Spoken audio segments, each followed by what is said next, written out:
Trong năng pi lục bếp ngao thật là cho mùi mì xù ớt tỏ mà mơ video nâng tổng ớt nè. Tại nít nhằm một bằng hai pi lục bếp ngao thật là cho mùi nâng mì xù cho ăn chùm đi chụp. Krương xóm xâm rạp ngao thật là cho hai mì xù dưỡng cơ miến tâm so cần chám hay nâng sạc tấm thật là hay nâng sạch chụp nâng thật làm chụp hay nâng mì xù hay nâng sẵn đáy đấy hay nít cứ bực kia cho hư này tổng ớt nè. Mình đọc mới nhưng có thôi ca chặt tức đồng bài tram mi su dương ao về ri nhậnទាំងអស់គ្នាហើយយើងត្រាំមីស៊ូមកបន្ទាប់ពីយើងត្រាំរីកហើយយើងយកកត្រៃកាត់មកដូចខ្ញុំចឹងមកអ្នកទាំងអស់គ្នាឥឡូវនេះខ្ញុំក៏ធ្វើការដាក់ឆ្នាំងដើម្បីបំពងខ្ទឹមយើងហើយយើងចាក់ខ្លាញ់ចូលទៅបន្ទាប់ពីយើងចាក់ខ្លាញ់ចូលឲ្យវាក្តៅហើយយើងក៏យកខ្ទឹមសរបស់យើងហ្នឹង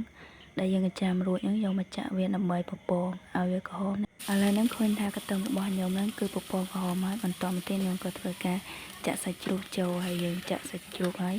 កូរវាបន្តិចទៅបន្តមកទៀតខ្ញុំក៏ធ្វើការដាក់គ្រឿងផ្សំបន្តទៀតគ្រឿងផ្សំតបទៅហ្នឹងគឺយើងចាក់ទឹកត្រីមុនសិនដើម្បីកុំឲ្យសាច់ជ្រូកយើងនឹងខ្លោចបន្តមកខ្ញុំធ្វើការ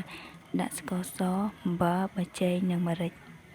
ហើយយើងកូរគ្រឿងទាំងអស់ហ្នឹងឲ្យចូលតមកទៀតខ្ញុំក៏ធ្វើការបន្ថែមទឹកសមួយវ៉ែតដើម្បីបង្ងាស់សាច់យើងហ្នឹងឲ្យឆ្អិនបន្ទាប់ពីខ្ញុំបានបន្ថែមទឹកសរួចហើយខ្ញុំក៏ធ្វើការគ្របទុកដើម្បីឲ្យសាច់យើងហ្នឹងឆ្អិនឥឡូវនេះសាច់យើងបានឆ្អិនហើយបន្តទៀតខ្ញុំក៏ធ្វើការដាក់បន្លែយើងចូលទៅហើយយើងកូរវា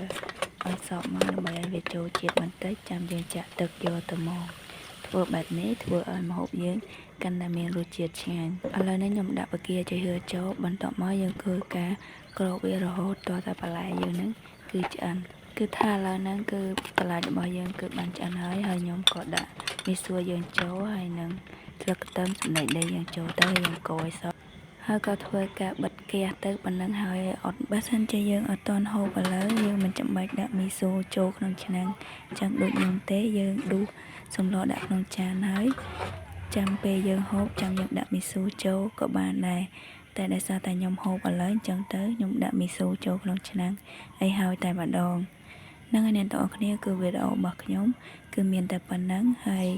ជួបខ្ញុំនៅពេលក្រោយទៀតបាយបាយ